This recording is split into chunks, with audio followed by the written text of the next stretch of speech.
जय हिंद। आपने सुना होगा जो आज संसद में ये कानून बन गया, संसद में ये बिल पास हुआ था, राष्ट्रपति ने इस बिल पे साइन कर दिया, अब ये कानून बन गया। तो आपको जो ये सारी चीज़ें आप देखते होंगे तो मतलब आप समझते होंगे जो पता नहीं कानून कैसे बनता है। तो बस आप ये 3 मिनट का शॉर्ट्स देखिए और आप समझ जाओगे जो हमारा संसद क्या है, पार्लियामेंट क्या है और हमारे संसद या पार्लियामेंट में कानून कैसे बनता है। ठीक है, तो आपको बता दूं जो भारत की यदि हम बात करते हैं, भारतीय संघ की बात करते हैं, इंडियन यूनियन की बात करते हैं, यहाँ पे जो है ना पावर का 3 पिलर दिया गया है। एक होता है विधायिका जिसको लेजिस्लेटिव कहते हैं, दूसरा होता है कार्यपालिका जिसको एग्जीक्यूटिव कहते हैं और तीसरा होता है न्यायपालिका जिसको जुडिशरी कहते हैं। तीनों का अपना अपना पावर है। हम यदि विधायिका की बात करते हैं, लेजिस्लेटिव की बात करते हैं, मतलब पूरे देश के लिए जो कानून बनाती है ना, जो ऑर्गेनाइजेशन, जो संगठन या जो इंस्टीट्यूशन पूरे देश के लिए law making body for whole country, उसको हम क्या कहा जाता है, विधायिका या लेजिस्लेटिव कहते हैं। अब बात यदि करते हैं मतलब पूरे देश के लिए जो कानून बनाता है उसको विधायिका कहते हैं।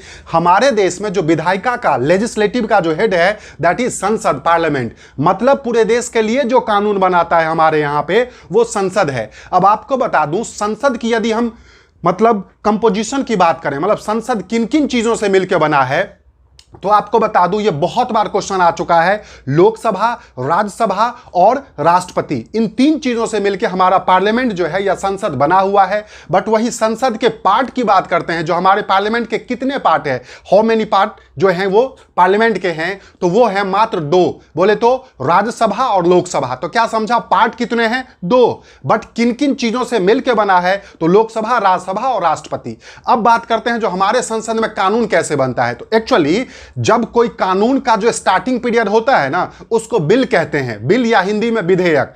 सबसे पहले वो बिल जो है वो इंट्रोड्यूस किया जाता है, वो चाहे आप लोकसभा में कर सकते हो या राज्यसभा में कर सकते हो, कहीं भी जो है वो कंसर्न के द्वारा, मतलब गवर्नमेंट के द्वारा किया जाता है। अब बात करते हैं उस बिल का, उसके बाद क्या होता है, यदि लोकसभा में उस बिल को पास किया, मतलब प्रेजेंट किया जाएगा, तो फिर वहां पे डिस्कशन होंगी, उस पे चर्चा होती है और अल्टीमेटली 2/3 मेजोरिटी से, मतलब लोकसभा के जो टोटल मेंबर हैं उसके 2/3 मेजोरिटी से यदि वह बिल पास हो जाता है तो फिर उसको राज्यसभा में भेजा जाता है। राज्यसभा में फिर उस बिल पे चर्चा होती है, वहां फिर क्या होता है, वोटिंग होती है और यदि वहां बिल वो भी 2/3 बहुमत से पास हो जाती है, तब जाकर के फिर प्रेसिडेंट के पास, राष्ट्रपति के पास वो बिल जाता है और उसके बाद राष्ट्रपति जब उस पे साइन करते हैं तो वो क्या हो जाता है, तब देन बिल बिकम एक्ट, तब जाकर के वह बिल जो है वो क्या है, कानून बनता है।